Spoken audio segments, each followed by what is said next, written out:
This video is part of a series called On the Subject of, an audio-only format where I talk about a topic for a lengthened period of time.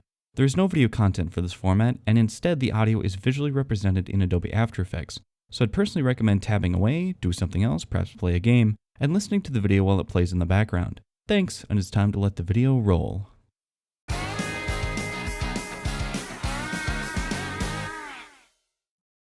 What is going on, everybody? My name is Nathan, and this is Salty Productions.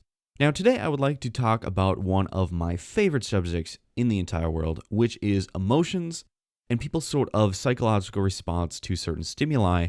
And in particular, we're going to be talking about anger within video games. And I'm sort of making this commentary because I want to address the fact that I think that there is a wrong perspective in the video game community towards people who are experiencing anger at a video game or experiencing just a strong emotional reaction, where they're immediately written off with this sort of "you mad bro" sort of concept, where it's almost as if these people who are experiencing what is, in my opinion, a very natural emotional process, are being shamed and are looked down upon for being angry at something.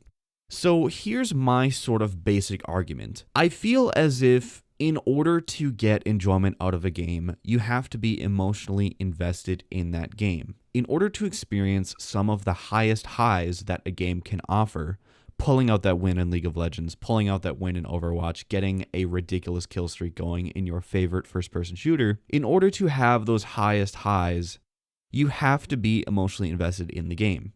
And what that means is that when you are emotionally invested in a game, you are actively choosing to take a risk that if you were to lose in that situation, then you might be angry or at the very least distraught with the end result of whatever game that you are playing, So when I see that people are being shamed for being angry at a game, that absolutely astounds me, because that is a sentiment where you are making somebody feel bad for experiencing one of the most natural things that humans can experience, which is anger.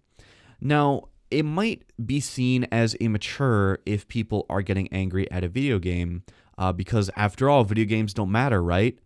But the thing is, after you have played, I feel as if after you have played a video game for so long, you've built up a sort of emotional tolerance to that video game. So let me sort of explain this. So I think that when people play 500 League of Legends matches, for example, then their next League of Legends match is not going to be as fun as somebody who is playing their 10th League of Legends match. I think that this sort of tolerance to the enjoyment that you might get out of a game is a very natural thing. And I think in order to keep experiencing video games at a very late point in time where you have those 500 matches under your belt, you have to be more emotionally invested in a game than you would be normally in order to continue having that sort of enjoyment out of the game. And the more invested you get into the game in order to experience that enjoyment, the more risk you are taking that you are going to be seriously pissed off if the result of a game does not go your way. And the reason I'm explaining this is to help people understand what it is like to step into the shoes of a salty person. Because I used to be a very, very salty gamer until about a year ago, where it's all about being emotionally invested into a game. And perhaps this is the way that I think, and perhaps this is sort of a subjective thing, but I feel as if the people who are angry at a game, and they're visibly angry and they are shouting in chat or whatever, they have come to that point because of a bunch of variables. And it's not as if to alleviate blame or to take away personal responsibility. If you are flaming your teammates and being an asshole, then I think that the solution there is to redirect your anger somewhere else instead of shaming the fact that this person is angry in the first place. That's sort of what I want to address. The stigma of being angry at a video game is only bad when you start to direct that anger at people. I think that it is a great thing to be angry at a video game because that means that you are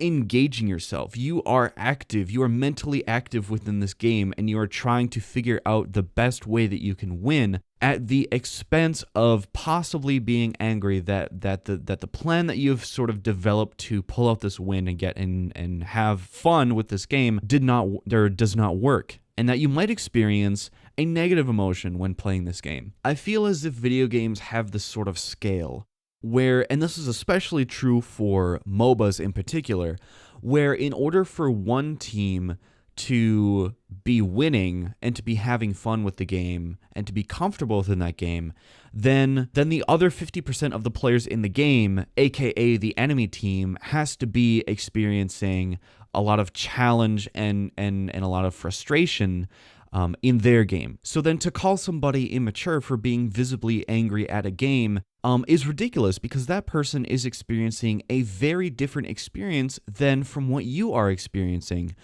especially if you're on the enemy team. And that's sort of what people even go for. You know, that's what people, when they start dominating just casual play, that's almost what some people try to go for, is to make people angry.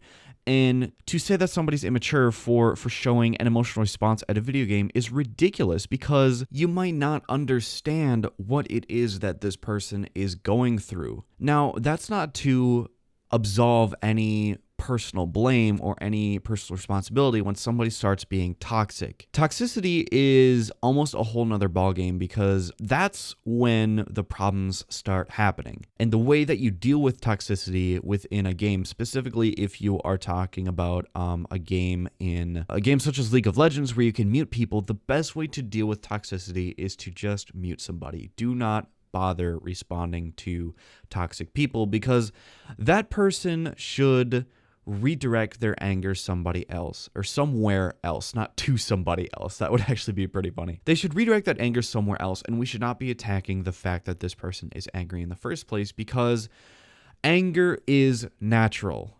That's the end contention that I want to make in this video, that anger is a completely natural process, and there are many variables that lead to people being angry, and to attack the fact that people are angry is ridiculous because people have to be angry or have to feel some sort of negative emotion in order to feel a positive emotion and to have fun with games. So that is sort of my opinion on salt in video games, guys, and leave a comment. I'd love to know what you guys think. And again, there is that distinction to make between toxicity and just being visibly angry. It's a very complicated situation because I feel like people can be visibly angry in chat but not be toxic at the same time, and it's important to sort of make that distinction. Anyway, that's pretty much the commentary for today, guys, and this is where I'll wrap up the video. So thank you all for watching. As always, feel free to leave a rating on the video, feel free to subscribe, and feel free to check out all of my presence on social media and stuff. Links down below, and that will wrap up the video, guys. So thank you all for watching once again, and hopefully I'll see you in the next video.